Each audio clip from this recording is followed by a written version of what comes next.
వీరి పేరు జ్యోతి. కుకట్పల్లి నుంచి ఇక్కడ తైలాభిషేకానికి వచ్చారు. వీరికి వివాహం జరిగిన తర్వాత మొదట బాబు పుట్టారు. బాబు పుట్టిన తర్వాత మళ్ళీ తను కన్సీవ్ అవ్వడం, కవల పిల్లలు పుట్టడం, మళ్ళీ అది అబార్షన్ అవ్వడం, తర్వాత మళ్ళీ మూడోసారి కూడా తను కన్సీవ్ అయిన తర్వాత మళ్ళీ కవల పిల్లలు అవ్వడం, హార్ట్ బీట్ అది బాగాలేదని అది కూడా తీసేయడం జరిగింది. అలానే 5 సంవత్సరాలు అయినా కూడా ఇంకా పిల్లలు పుట్టట్లేదని వారి సిస్టర్ చెప్తే ఇక్కడ సికింద్రాబాద్లో తైలాభిషేకం జరుగుతుంది, అక్కడికి వెళ్ళమని చెప్పినప్పుడు తను అక్కడికి వచ్చారు. తైలాభిషేకం చేయించుకున్నారు.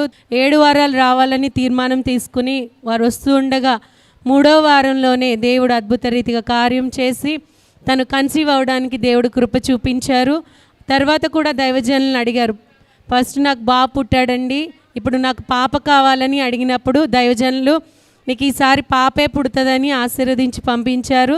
దైవజనులు చెప్పిన విధంగా తనకి దేవుడు ఒక చక్కని ఆరోగ్యమైన కుమార్తెను అనుగ్రహించారు. వారు అడిగిన విధంగా దైవజనులు చెప్పిన విధంగా చక్కటి ఆరోగ్యమైన కుమార్తెను వారికి అనుగ్రహించారు. దేవుడు చేసిన ఈ కార్యం బట్టి దేవునికి మహిమ కలుగును గాక.